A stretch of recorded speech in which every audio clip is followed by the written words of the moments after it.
You were never supposed to hear this. The men who wrote Charleston's history buried it beneath oak roots and marble headstones, silencing every whisper with coin and blood. But some truths cannot be smothered. They wait, patient as rot, until someone digs them back up. Tonight, that someone is me, and that someone is you. Beneath the magnolia shadow of St. Michael's Cemetery lies a series of graves. Wealthy planters, men of influence, the kind whose names shaped laws and carved cities. To the public, they died of sudden illness, paralysis, strange fevers, merciful heart failure. To their widows, it was God's will. To their physicians, it was a medical mystery. But the wood inside their coffins told another story. Nails clawed into planks, fingers bent in impossible angles, faces frozen in silent screams. These men hadn't died before the dirt covered them.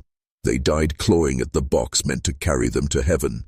And the hand that sealed those coffins belonged to a man they never believed could hold such power, a slave named Solomon Fairfax. You've heard of rebellions before, chains broken, plantations burned, but this was no uprising. It was something colder, a methodical vengeance carried out in silence under the guise of healing hands and gentle remedies. Solomon wasn't a brute with a blade. He was a man of medicine, a healer, a mind sharpened by pain, discipline, and patience until it could split his enemies open without ever raising suspicion. They called Charleston the Jewel of the South. Its families sipped imported wines, hosted masquerade balls, and gave speeches about virtue, while their wealth dripped from the broken backs of men like Solomon. They believed themselves untouchable, eternal, but they had never met a man willing to weaponize patience. They had never imagined their own trusted healer would study them like specimens, memorizing their weakness. Preparing not cures but poisons, and crafting punishments that would outlive memory. This is not just the tale of 9 or 11 dead masters. This is the anatomy of revenge. The diary Solomon left behind was not confession. It was scripture, a warning carved in ink and silence about what happens when men who suffer too long finally learn how to turn pain into power. And as you descend with me into this darkness, remember, history is not just written by victors. Sometimes it is buried alive by the vengeful. The locals of Blackwood Creek whispered of the boy long before Samuel was ever given a name. He did not arrive by carriage, nor did any midwife recall his birth. Instead, one damp autumn morning in 1918, a hunter claimed he found him lying among the reeds of the marsh, wrapped in a tattered woolen cloth that smelled of mildew and something metallic, like rust, or perhaps blood. The hunter swore the boy was not crying, as all infants should. His chest barely moved, his eyes wide and unblinking, black as ink spilled on white paper. No heartbeat could be felt beneath his ribs. Yet still, he did not die. The hunter, unnerved, carried the boy into town. By nightfall, the village was split. Some believed him a miracle, others a curse. Mothers clutched their children tighter, fearing he carried some sickness not yet known to man. The town doctor, Elias Granger, examined him by lantern light, pressing his ear to the boy's chest again and again. Nothing, not even the faintest pulse. And yet, when Granger pricked his heel with a sterilized pin, the boy flinched, recoiled, and released a sound. Not quite a cry, but a low, guttural exhale, like the breath of something too old for infancy. From that moment, Samuel Blackwood was not regarded as a child, but as a question. A living paradox left at the doorstep of reason. Rumors festered. Some said he had been dredged up from the swamp itself, a child born of mud and stagnant water. Others whispered that he had no soul, that the marsh was merely the grave that spat him out. In the church records, he was baptized reluctantly, ink scrawled with a trembling hand across the page, Samuel Blackwood, origin unknown. No one could deny what was seen. He lived without living. He breathed without breath, and as the weeks passed, those who dared to watch him swore the boy never blinked when stared at. They said the marsh had given the town a gift, or a warning, but none yet knew which. Dr. Elias Granger was not a man prone to superstition. For 20 years he had studied flesh, bone, and pulse with the steady hand of a skeptic, but Samuel Blackwood undid all that training. The boy was not an ailment to cure. He was a violation of the natural order. Granger began with the simplest of tests. He held a mirror to Samuel's lips.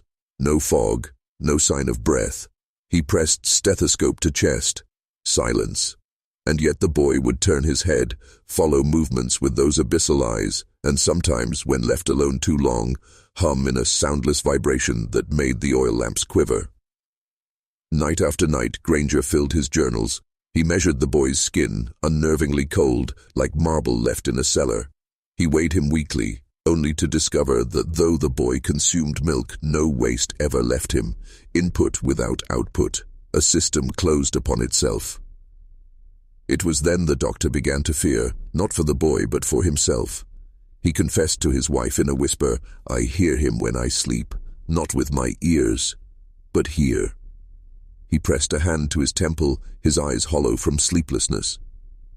And still, he could not stop. He pricked Samuel's skin with silver, iron, bone needles. Each time, blood welled up, but thick, dark, and sluggish, like tar pulled from the earth. It did not clot. It did not dry. When dabbed with cloth, it simply vanished, absorbed as though it had never been. The town thought Samuel had been placed with Granger out of kindness, but the truth was colder. The doctor refused to release him. He convinced himself it was for study, for science, for history. But in the quiet hours he wrote something in his journal that was never meant to be read. "This child does not belong to me, nor to God, nor to man. He is claimed already. And I fear I am trespassing on his property." The deeper he probed into Samuel's mystery, the more he began to feel watched. Not judged by the boy's unblinking eyes, but by something larger, vast, and ancient peering through Samuel as if the child were a window. And windows, as Granger would soon learn, were meant to be opened. By the winter of 1918, Blackwood Creek was a village divided. To the faithful, Samuel Blackwood was an omen wrapped in swaddling cloth. To the fearful, he was the seed of a curse planted in the marsh to rot the roots of their lives. The church bells rang louder that season, not in celebration, but in warning. Mothers crossed themselves when Samuel's name was spoken. Children were forbidden to walk near Dr. Granger's home. Even farmers muttered that their crops were thinning, livestock growing sickly, as though the boy's presence had soured the earth. It was the priest, Father Calloway, who gave voice to what many already believed. From the pulpit he thundered, "God gives life with breath and heart, and he takes it away when he wills. This child has no breath, no heart, and yet still lives. Then whose hand sustains him?" The congregation shuddered, their silence heavier than any sermon. Behind shuttered windows, the villagers told stories in the firelight. Some claimed Samuel's eyes glowed faintly in the dark. Others swore they had heard him outside their windows, whispering in a tongue no man could understand. And though none had proof, all agreed on one thing. No child could stare so long without blinking unless he had seen something no child should see. The fear grew teeth. Women began to dream of the marsh, black water rising at their doorsteps. Men reported strange footprints, small, bare, and wet, outside their barns at dawn. The hunter who had first found Samuel swore he woke to see the boy standing at the edge of his field one night, though Granger swore Samuel had never left his house. And so the townsfolk did what frightened people always do. They looked for someone to blame. Fingers pointed at Dr. Granger, the man who refused to let the boy die. Whispers turned to accusations. "He keeps the devil under his roof." But even the loudest whispers fell silent. And when Samuel appeared in the church one evening, carried by Granger for blessing, no sooner had the priest tried to lay his hand on the child's head than every candle in the chapel snuffed out, leaving only Samuel's eyes visible in the black. What followed was never written in the records. But from that night on, no villager would sit in the same pew that Samuel had touched. By spring, the village's patience had frayed to threads. Rumors no longer trickled, they boiled. The crops were failing, the marsh water thickened with rot, and a sickness had begun to spread among cattle. For every misfortune, one name rose to the surface like oil on water: Samuel Blackwood. Father Calloway fanned the flame. From the pulpit, his voice grew harsher, more desperate. A child without pulse, without breath. This is not the work of heaven. It is a vessel, a mask worn by something else. And if we do nothing, Blackwood Creek will be swallowed whole. The villagers listened, their fear twisting into resolve. Quiet conversations began in barns and cellars, plans whispered, eyes glancing nervously toward Granger's house at the edge of the marsh. But Dr. Elias Granger had already sensed the shift. He barred his doors, shuttered his windows, and kept Samuel closer than ever. By then, his journals had grown fevered, written in cramped, sleepless handwriting. One entry read, "They do not see what I see. The boy is not a curse. He is a doorway. Through him, there is knowledge beyond all measure. To destroy him would be to burn the library of the universe." Neighbors swore they heard chanting from Granger's home at night, though no one could distinguish words from the wind. Some claimed to see light glowing from within, though no lamps or fires burned, and in the marsh, the frogs had fallen silent. Tension finally broke on a night when the church bells rang out past midnight. The villagers gathered in the square, torches in hand, led by Father Calloway. Their plan was simple: remove the boy from Granger's care and deliver him to the marsh where he belonged. But nothing in Blackwood Creek was ever simple. For as the mob approached, the Granger home seemed to pulse, as though it breathed. Boards creaked, shutters rattled, and behind the upstairs window stood Samuel, watching, unblinking, his face pale in the firelight. Some swore he smiled, and still Granger would not yield. He stood at his door, wild-eyed, clutching the child as if it were his own blood. His voice cracked as he shouted to the crowd, "You think you fear him, but it is not him you should fear. It is what waits for him to open." Inside the Granger home, the air was thick as tar, every shutter nailed shut, every lamp dimmed to a sputtering glow. Yet still the walls seemed alive, wood groaning, beams shuddering, as though the house itself was straining to contain something that wanted out. Dr. Granger sat in his study, Samuel cradled in his arms, though cradled was not the word. The boy was not swaddled like a child, but held upright, staring into the doctor's eyes as if in silent communion. Granger's skin was pale, slick with sweat, his lips trembling as he whispered words he no longer wrote in his journals. "Show me. Show me what waits beyond." Samuel did not speak, but the oil lamp at the desk flickered violently, its flame stretching tall, bending toward the boy as if drawn by some invisible current. On the walls, shadows writhed, not Samuel's, not Granger's, but forms too tall, too thin, bending in ways no human frame should bend. From the hallway came a noise like small feet pattering across the floorboards. Granger froze. Samuel's gaze shifted toward the sound, his expression unchanged, unblinking. The doctor set him gently in a chair and crept toward the door, but when he swung it open, nothing, only silence, thick and suffocating. Then came the whispers. Not from outside, where the mob was gathering, but from within the walls, seeping through plaster and timber. Dozens of voices murmuring in a language older than prayer, older than curse. And Samuel began to hum, a low, resonant vibration that shook the floorboards and made dust spill from the rafters. His mouth was closed, but the sound poured from him, filling the house like the toll of a buried bell. Granger clutched his head, blood dripping suddenly from his nose. "Stop, stop," he begged. But Samuel did not stop. The boy's eyes rolled back, and for the first time since his discovery, he moved with sudden force, rising from the chair without aid, his tiny feet touching the floor as though weightless. Upstairs, every mirror cracked at once, and outside the mob heard it. The sound, the hum, bleeding through the night. The bravest among them crossed themselves, torches quivering in their hands. The house was no longer a house. It was a threshold. The crowd stood trembling at the edge of the Granger property, torches swaying like a ring of fire around the house. The hum leaking from within was not loud, yet it pressed against the skull, a vibration that made teeth ache and eyes water. Some men dropped their pitchforks and turned to leave, muttering that no earthly thing lived inside those walls. But Father Calloway would not allow retreat.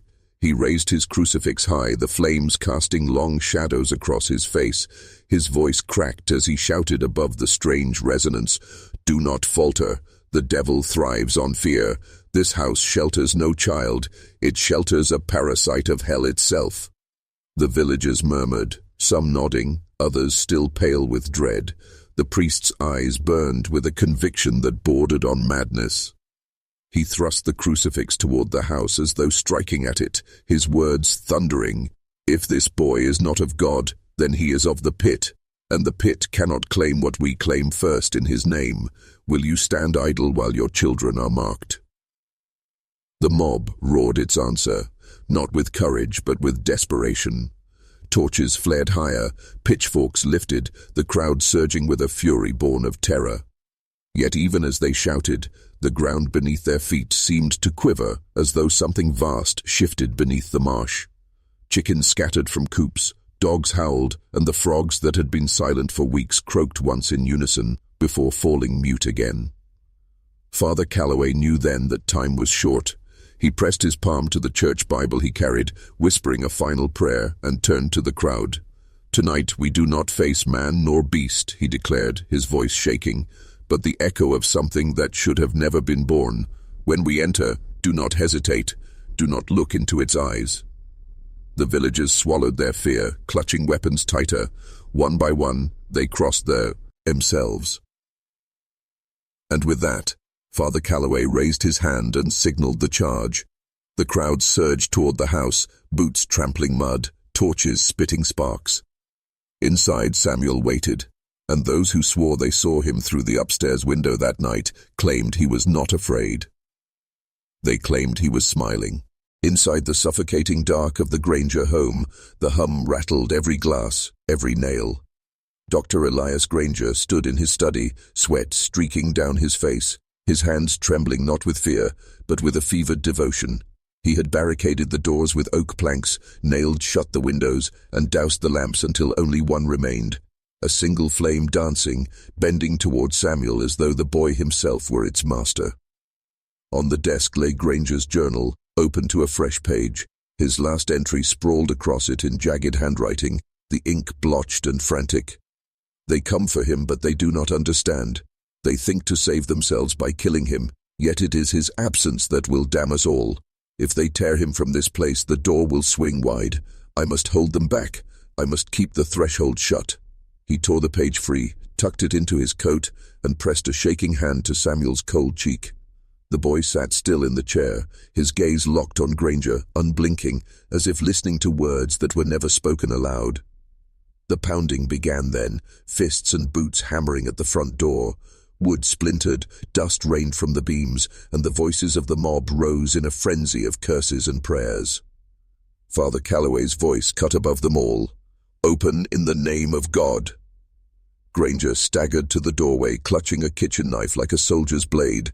His voice cracked, wild and desperate. "You fools! You blind, trembling cattle! You think him the curse? No, he is the seal. If you break him, you will not find deliverance. You will invite something you cannot name." The mob answered with another thunderous strike against the door. Hinges groaned. The barricade rattled loose. The flame in the study guttered violently, as though the house itself braced for impact. Samuel rose from the chair without sound. His small feet touched the floorboards, way less, and shadows recoiled as if repelled by his presence. He tilted his head, not toward Granger, but toward the door, toward the voices outside. And for the first time, Samuel blinked. The lock snapped, the door shuddered. The house was no longer holding them out. It was holding something in. The front door gave way with a sound like a bone snapping. Splinters flew, hinges tore free, and the barricade crashed inward as the mob surged across the threshold, torches blazing, pitchforks gleaming in the dim.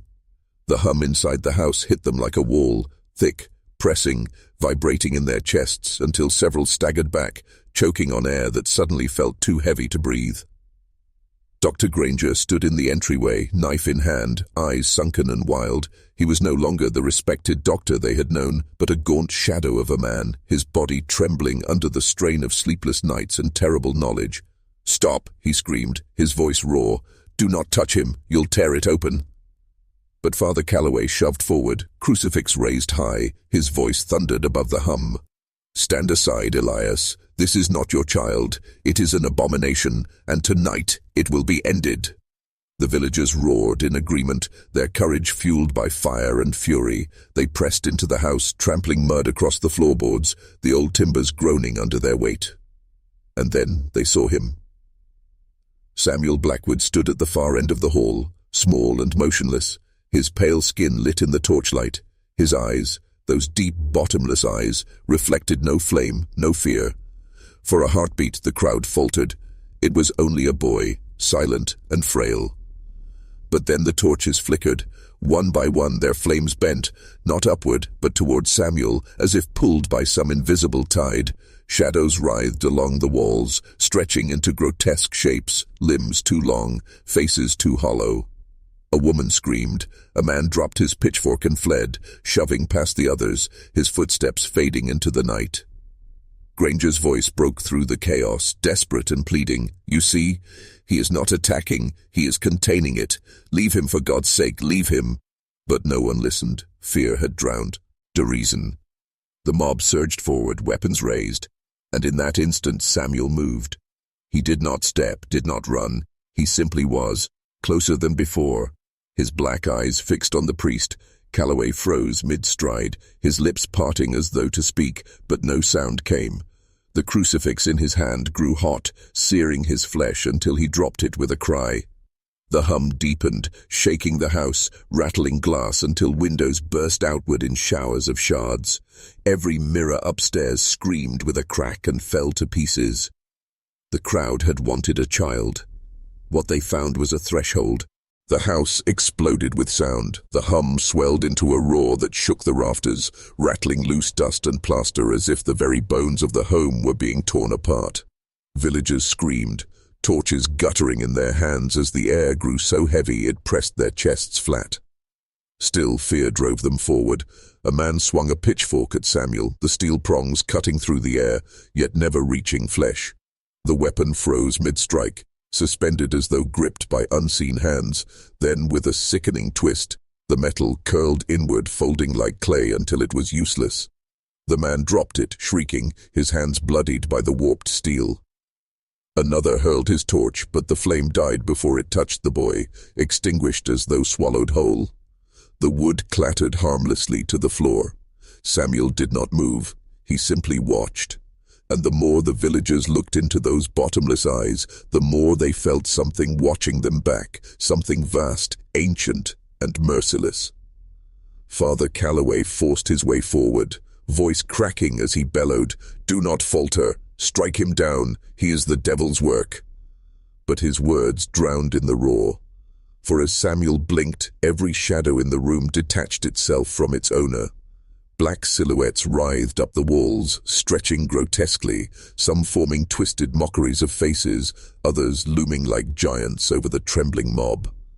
One woman collapsed, clutching her ears, blood running from her nose. A boy, no older than 12, fainted outright, dragged backward by his father. Through it all, Dr. Granger clung to the stair rail, his voice raw with desperation. "You fools, can't you see? He's holding it back. He's the lock, the seal. If you break him, it will spill through." But the crowd was too far gone. Their fear turned to violence. They surged again, swinging blades, axes, whatever their trembling hands could hold. This time, Samuel responded. He lifted one small hand, and the floorboards beneath the mob buckled. Planks snapped, sending men tumbling into the dirt crawl space below. The air filled with screams, the smell of soil and rot rushing upward as though the marsh itself had broken into the house. And then came the sound. Not the hum, not the roar, but something else. Something answering Samuel from beyond. A chorus, deep and layered, 1,000 voices pressed into one, rising from the earth beneath them. The house was no longer simply a threshold. It was opening. The roar subsided into a dreadful rhythm, like the pulse of the earth itself. Every villager froze, their weapons trembling in their hands, as the floor beneath their boots swelled and sank, as though something massive shifted just below. Samuel stood at the center of it all, small and still, his hand raised toward nothing visible. Yet through him, the veil seemed to thin. The air shimmered, warped, like heat rising from stone, and in that distortion, shapes began to form. Not bodies, not beasts, but impressions, vast silhouettes pressing against the fabric of the room, too immense to fit within walls, too old to be named. Eyes, dozens, hundreds, blinking open in the wavering air, their pupils pale and lidless, fixed upon the trembling mob. One farmer collapsed to his knees, muttering prayers, his torch rolling from his grasp. Another screamed, clawing at his own eyes, shrieking that the marsh was inside him, crawling, before he fled into the night. Even Father Calloway faltered, his crucifix shaking in his fist. For the first time, doubt flickered in his voice. This is illusion, trickery of hell. Do not look. But it was too late. Once seen, the shapes could not be unseen. The villagers felt them pressing closer, not with footsteps, but with presence, a weight on their minds, a gnawing in their thoughts. The voices rose again, layered and discordant, speaking in no tongue yet understood, but every soul heard the same message. You should not have opened this door. Samuel's eyes rolled back, white as bone, his small frame trembling as though too frail to hold what moved through him. The shadows clung to him like a second skin, rippling outward, stretching across the walls until the house itself seemed to breathe with him. Dr. Granger, blood streaking his temple, shouted over the chaos, his voice hoarse and breaking. Do you see now? He isn't the danger. He's the barrier. If he falters, if he falls, it will not stop at this village. It will spread. But the mob could not listen. Their fear had curdled into madness, and madness seeks only one thing: destruction. They raised their weapons again, blind to the truth staring back through Samuel, and the threshold yawned wider. By the spring of 1919, whispers had begun to ripple through nearby towns. Farmers in Virginia, merchants in Maryland, and even doctors in Richmond spoke of the Blackwood child with unease. Some dismissed it as folklore, yet others swore they had seen him themselves. The strange boy, Samuel, who did not grow, a child whose face remained frozen in innocence, though years slipped by like water through cracked earth. Reports surfaced that Samuel's hair never lengthened, his height never shifted, his features fixed as though cast in stone, while other children sprouted taller, losing their baby teeth and stumbling into adolescence. Samuel remained in a permanent stillness of boyhood. He was 5 years old, then 6, then 7, yet his body betrayed no sign of time's passage. His voice did not deepen. His hands did not strengthen. His bones seemed untouched by nature's clock. The village physician, already half mad from the influenza that had stolen so many, confessed in a feverish letter to the county board, "It is as though God himself misplaced the key to this child's life. He does not move forward, and I fear he will not move back." That letter was burned before it could be filed. For the Blackwood family, the horror was more intimate. His mother wept over clothes that never needed replacing. His father, ashamed and fearful, stopped taking him into public, unwilling to endure the stares of townsfolk who muttered of witchcraft and curses. Samuel himself seemed to recognize the unnaturalness of his state. He often stared at his own reflection in the cracked mirror, eyes wide with something too knowing for a child, something that suggested his mind was aging even if his body was not. Children who once played with him began to fear him. They said that when Samuel touched their skin they felt suddenly older, wrinkles etched into their souls if not their faces. Some even clay. Their dreams became haunted by visions of coffins and graves after speaking with him.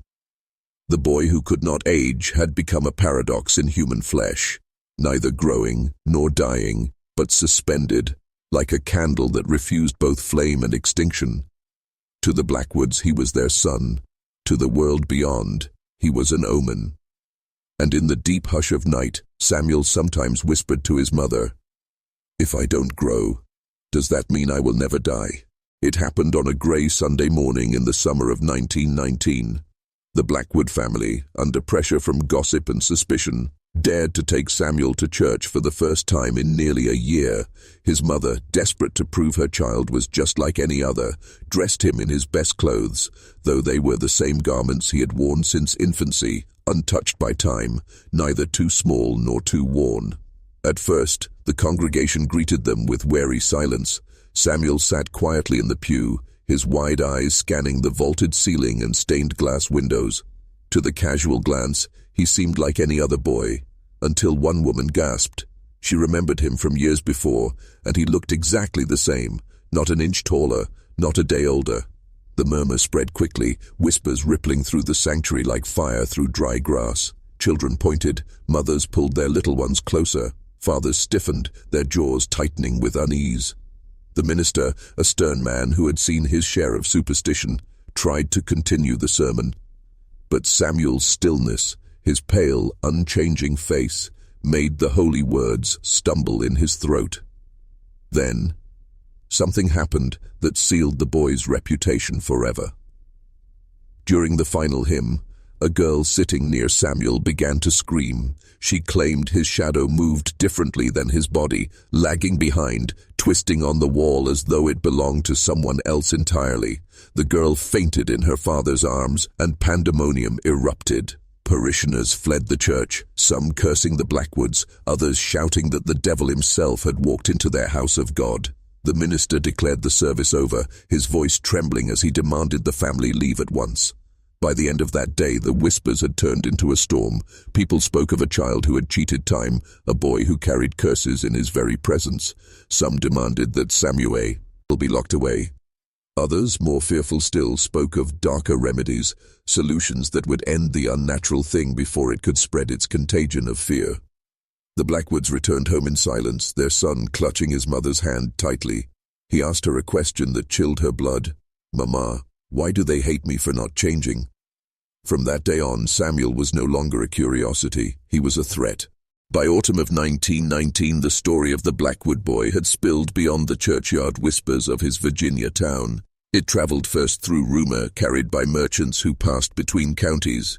Then it crept into letters, private correspondences that spoke in hushed tones of a child who does not bend to the years. Soon, it reached the ears of those who lived not by faith, but by curiosity. Doctors, scholars, and men who dealt in stranger arts. The first to arrive were the physicians. They came from Richmond and Washington, men in stiff collars who carried polished instruments in heavy leather bags. They sought to measure Samuel, to listen to his pulse, to peer into his eyes as though science could strip away his mystery. They found what the Blackwoods already knew. His heart beat steadily, his skin bore no marks of illness, yet his body had not shifted since infancy. One doctor whispered in Latin, as if giving voice to the unholy, "Natura fixa," nature frozen. Next came the scholars, professors of anatomy, men with spectacles fogged from the long train ride, their pockets full of journals and quills. They sketched Samuel as though he were a specimen pinned to a board, noting every unchanged detail, every stagnant curve of his form. But when the drawings were compared with those taken 2 years prior, the lines matched perfectly, an impossible mirror of time standing still. And then, as if drawn by darker winds, came the occultists. These were not men of science, but of shadow. Cloaked figures with rings on every finger and eyes that burned with secret knowledge. They spoke not of illness or anomaly, but of contracts, curses, and bargains struck with forces unseen. One whispered to the Blackwood father, "Children who defy time are not born, they are bound." The town, once merely suspicious, now swelled with strangers. Some sought answers, others sought spectacle, and a few sought to claim Samuel for themselves. Crowds gathered outside the Blackwood home at night, their lanterns swaying in the dark, their voices a low hum of fear and fascination. Inside the house, Samuel sat by the window, his small face pressed against the glass. He asked his mother in a trembling voice, "Why do they all come to look at me? Do they not have children of their own?" But deep down, Mrs. Blackwood knew. Samuel was no longer a son in their eyes. He had become something rarer and far more dangerous, a living question that no one could answer. The tension broke on a cold night in November when the Blackwoods awoke to find strange markings carved into their fence, crude symbols drawn with knives into the wood, circles crossed with jagged lines, old sigils whispered about in the Appalachian hills. Beside them, a single message scrawled in coal, "Give us the boy." At first, Mr. Blackwood dismissed it as a cruel prank, born of superstition and fear. But when he rose before dawn to tend the fields, he found the carcass of a crow nailed to their gatepost, its wings spread wide like a grotesque crucifix. The message was clear: Samuel was no longer safe. That evening, while the family huddled by the fire, a knock came at the door. It was not the timid tap of a neighbor, but a pounding, deliberate and slow. When Mr. Blackwood opened it, 3 men stood on the porch, their faces shadowed by wide hats. Their voices carried the weight of threat, disguised as reason. "Hand the boy over," one of them said. "Doctors want him. Preachers want him. You can't keep him locked away forever. He belongs to forces bigger than you." Mrs. Blackwood clutched Samuel to her chest as though shielding him from wolves. The men pressed harder. They spoke of money, of salvation, of purging evil before it spread. One even hinted that if the family resisted, the town might take matters into its own hands. But Samuel, silent until then, looked up with his unnervingly steady eyes and said in a soft, unchanging voice, "You can't take me. I haven't finished what I'm meant to do." The words rattled the intruders. For a child so small, his tone carried the strange gravity of prophecy. The men backed away, muttering curses, and vanished into the night. Yet the Blackwoods knew this was only the beginning. Samuel's stillness, his refusal to age, had turned from mystery to menace in the minds of others, and now the world beyond their home was no longer content to whisper, it was preparing to act. Winter crept into 1919 with biting winds and long nights, and with it came a new rhythm of fear for the Blackwood family. They no longer allowed Samuel outside, not even to walk the fields or gather firewood. The boy was hidden away like a secret relic, kept in the attic by day, hushed behind curtains by night. His laughter, once the only joy left in that house, grew quieter, replaced by the stillness that seemed to cling to him like a second skin.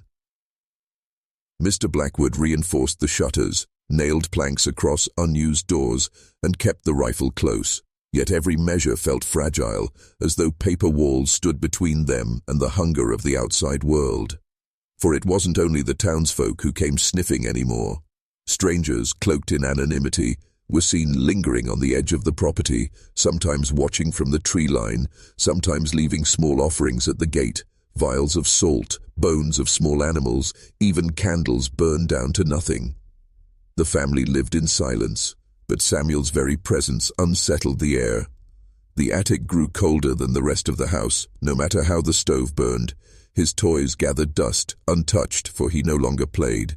Instead, he sat by the window, staring at the bare branches swaying in the wind.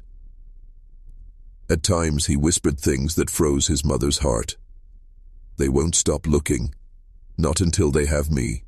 But if they find me, they'll wish they hadn't." Mrs. Blackwood begged him not to say such things, but his gaze, too steady, too eternal for a child's, told her he believed it. Perhaps he even knew it. Then came the night when a rock shattered their window.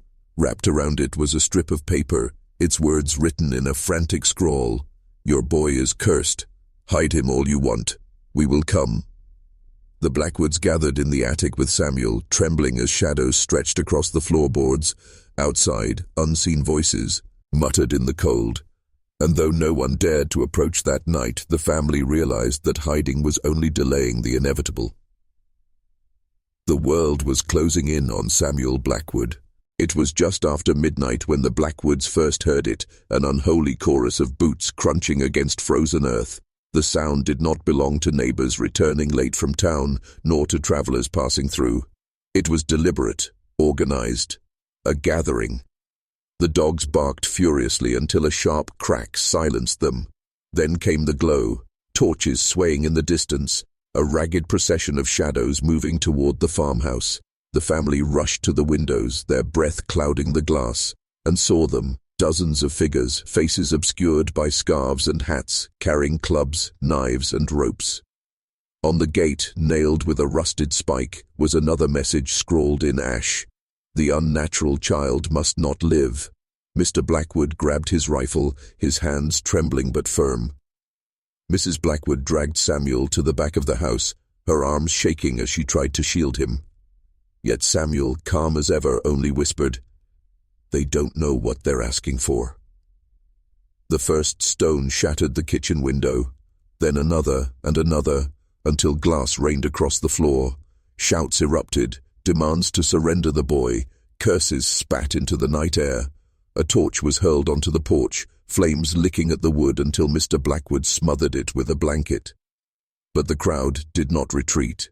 One man charged the door, axe in hand, striking against the wood until it splintered. Another climbed the fence, his boots scraping against the boards. The Blackwoods screamed for them to leave, but the mob had shed all reason. Fear had twisted into hatred, and hatred into violence. In that chaos, Samuel stepped forward. His small body stood in the fractured light of the torches, his face pale and untouched by fear. He placed a hand on the broken door, and for a moment, the air stilled. Every voice faltered. The night grew unbearably heavy, as though time itself had paused. Then one of the intruders dropped to his knees, clutching his chest, gasping as though his breath had been stolen. Others staggered, their strength fleeing in waves. The mob recoiled in terror, convinced the boy had cursed them with nothing more than his presence. And just like that, the crowd scattered, torches abandoned, weapons cast aside, fleeing into the night as if chased by a force older and darker than themselves. The Blackwoods stood trembling in the aftermath, the silence louder than the violence that had preceded it. Mr. Blackwood dropped his rifle, his eyes fixed on his son. Samuel looked up at him, his expression unreadable. "I told you," he said softly. "They should never have come." By dawn, the Blackwood farm was scarred. Broken glass littered the floors, scorch marks blackened the porch, and the fence still bore the words of threat carved deep into its wood. Yet what haunted the family most was not the damage left behind, but the silence that followed. The attackers had fled in panic, but fear, thick, suffocating, remained behind like smoke that would not clear. News of the night spread faster than the influenza had months earlier. By midday, townsfolk whispered of a boy who had brought strong men to their knees without touching them. Some claimed Samuel's eyes glowed in the torchlight, that his voice carried the weight of something not human. Others swore he had summoned a black wind, though no such wind had been felt by the Blackwoods. Whatever the truth, the story grew larger with every telling. Samuel was no longer merely a child who did not age. He was now a force, a presence capable of striking men down. Mothers dragged their children indoors when the Blackwoods passed by. Merchants refused to trade with the family, and the church, once silent in its judgment, now openly declared the boy a danger to the entire community. Inside the house, fear turned inward. Mr. Blackwood could no longer meet his son's gaze. The boy's calmness in the face of violence unsettled him more deeply than the mob itself. "What are you becoming?" he asked one night, his voice hoarse with dread. Samuel gave no answer. He only sat at the window, watching the horizon as though waiting for something or someone to arrive. His stillness was unbearable. Mrs. Blackwood clung desperately to the idea that her son was innocent, that his presence had only reflected the cruelty of the world around him. Yet even she could not deny the strange weight of his words, the unnatural calm with which he seemed to anticipate every turn of fate. The family had once feared that Samuel's stillness made him a curiosity. Now, they realized it made him something worse, a symbol. To the town, he was proof of corruption in the natural order. To strangers, he was something to be studied or claimed. And to the Blackwoods themselves, Samuel had become both their child and their burden. The Blackwoods had barely begun to repair the shattered windows when another kind of knock came to their door, one heavier, colder, without the desperation of a mob or the whispers of superstition. This knock belonged to men who carried power in their pockets, not torches in their hands. 3 officials arrived in carriages marked with the seal of the state. Their black coats were pressed, their boots polished, their expressions carved from stone. They did not introduce themselves as neighbors, nor as doctors. They came with papers, stamped and signed, granting them the right to inspect the Blackwood home. Mr. Blackwood tried to resist, but resistance crumbled under the weight of authority. The men entered without warmth, their eyes sweeping the house as though searching for contraband. And when their gaze fell upon Samuel, sitting in silence by the hearth, their faces betrayed no surprise. It was as though they had already known what they would find. One of them, tall and severe, crouched to meet Samuel's eyes. "How old are you, boy?" he asked. Samuel replied in his soft, steady voice, "I was 5 when the world stopped moving for me. I don't know what I am now." The man did not flinch. He scribbled notes in a leather-bound ledger, the scratching of his pen filling the uneasy silence. Another official prodded Samuel's arms, checked his teeth, studied his hands as though cataloguing a specimen. The third never took his hand off the revolver at his side. When the inspection ended, the tall man turned to Mr. Blackwood. "This child is not your burden to carry any longer. He is to be taken into state custody for the safety of all." Mrs. Blackwood cried out, clutching Samuel so tightly her knuckles whitened. Mr. Blackwood stepped between them, his voice breaking with rage and fear. "He's our son. He's not something for you to lock away." But the men were unmoved. Hey, left without Samuel that day, but their warning was clear. They would return. That night, as the family sat in trembling silence, Samuel spoke words that chilled them more than any threat from outside. "They can try to take me, but if they do, it won't be them who decides what happens next." The boy who did not age had just become the boy the state itself feared. The days that followed were a quiet storm within the Blackwood home. Every creak of the floorboards, every hoofbeat echoing on the distant road, felt like the prelude to the men's return. The family lived in dread, knowing the state did not make idle threats. Once authority had fixed its gaze on Samuel, it would not look away. Mr. Blackwood oiled his rifle nightly, though in his heart he knew bullets could not stop papers stamped with seals. Mrs. Blackwood packed away essentials, clothes, bread, jars of preserved fruit, as though preparing for flight. They whispered in the dark about leaving Virginia altogether, disappearing into the mountains where no carriage or official could follow. But Samuel did not share their urgency. He seemed untouched by fear, watching his parents' desperate preparations with an almost distant calm. At times he spoke as though he knew the ending to a story they could not read. "They'll come again," he told his mother one evening, as she tried to stitch new clothes he would never grow into. "But they won't take me. I'm not theirs to claim." His words unsettled them more than the threats, for in his eyes was something ancient, a stillness that did not belong to a child. He had begun to speak less as a boy and more as a voice carried from some other place. Signs of his strangeness grew bolder in those weeks. The firewood never seemed to burn down when he sat near the hearth. The clocks in the house ticked slower in his presence, their hands dragging as though time itself resisted him. Once, when Mrs. Blackwood brushed his hair, she swore the mirror beside them showed not one Samuel, but 2. One as he was, and another older, with hollowed cheeks and eyes black as the night. She dropped the brush in terror, but Samuel only whispered, "That's what I'll look like, if I ever change." The Blackwoods clung to one another, torn between love and error, between the instinct to protect their son and the gnawing fear that he was becoming something beyond them. And always, in the back of their minds, one truth remained: the officials would return. And when they did, Samuel's calm warning suggested the night would not end with laws and signatures, but with something far darker. By the winter of 1918, whispers in Blackwood's village had grown into something heavier than fear. They had become conviction. The boy was living 2 lives. By daylight, Samuel appeared ordinary, though his silence and strange, unblinking stare unsettled even the most patient of neighbors. But at night, when the lamps dimmed and the frost bit into the bones of the valley, villagers claimed to see him walking the lanes alone, speaking into the darkness as if answering voices no one else could hear. Some swore his lips moved in fluent languages, Greek, Hebrew, and a tongue far older, that none in the town had ever learned. The Blackwood home itself seemed caught between worlds. His mother would light candles in every corner, muttering prayers until her voice broke, but the flames bent unnaturally when Samuel entered the room.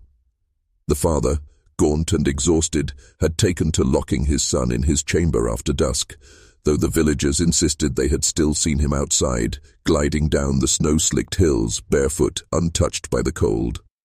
What disturbed them most was the boy's shadow. It never seemed to match him. While Samuel's thin body hunched like any child's, his shadow stretched tall, distorted, and sometimes, so the bravest claimed, it split into two, as if something walked beside him. Farmers crossing fields late at night reported seeing two silhouettes moving across the frost when only one boy stood beneath the moon. By then the whispers had given way to something darker. The villagers no longer debated whether Samuel was cursed, but whether he was human at all. Mothers drew their children closer when his name was spoken, and men who once pitied the Blackwoods now crossed themselves when the boy passed. His presence carried with it a paradox, both fragile and eternal, like watching a candle burn without consuming its wax. In the parish, the priest urged Cain, lamb, insisting that strange children were not the work of the devil, but tests of faith. Yet even he admitted that the boy's eyes unsettled him, eyes that reflected light when none was present, as though a lantern burned deep within. Behind closed doors, the priest confessed to his records. This boy lives two lives, one in the daylight of men, and one in the company of things not meant for this earth. Samuel's double life was no longer a secret. It was an omen, one that drew the village closer to a reckoning it could not escape. By early spring of 1919, the Blackwood family could no longer contain the storm their child carried. Rumors of Samuel's double life had left the village divided. Some demanded the boy be taken to the church for exorcism, while others whispered that no prayer could unmake what he had become. The final spark came on a night when the snow melted and the earth was slick with mud. A group of villagers claimed they had seen Samuel in the graveyard, standing before the oldest tombstones, his hands raised to the sky, speaking in a voice that was not his own. The sound, they swore, shook the ground. That same night his father barred the doors and windows of the Blackwood home, yet the boy vanished from his locked room. By morning, the house was found in disarray, candles melted down to black stubs, crucifixes split, and Samuel asleep on the floor, his eyes open, staring, unblinking. The family was broken. His mother refused to touch him, retreating into silence. His father, hollow-eyed, begged the parish to take him. The priest agreed, though his hands trembled. Samuel was brought into the chapel, chained not with iron, but with braided rosaries, each bead cracked under pressure as though rejecting its task. As the congregation gathered, the boy's shadow stretched against the walls until it covered every stone. Those present swore that whispers filled the church, voices not in unison but layered, speaking in tones too deep for a child's throat. Then came the reckoning. The candles in the chapel extinguished all at once, leaving only the glow of Samuel's eyes in the darkness. Some fainted, others fled, and when the light finally returned, the boy stood alone at the altar. The chains were broken. The priest lay collapsed at the steps, his final words echoing across the pews. "He is not of us. He never was." The Blackwoods disappeared soon after. Their home was abandoned, the Lot, and sold to strangers who refused to enter the upper rooms. Samuel's fate was never spoken of again, though travelers who passed through the valley told strange tales of a thin boy wandering the roads at dusk, his shadow walking beside him, long, unearthly, and divided in two. The record ends there, not with answers, but with silence. The boy's science could not explain remained unexplained, his existence a wound history refused to close.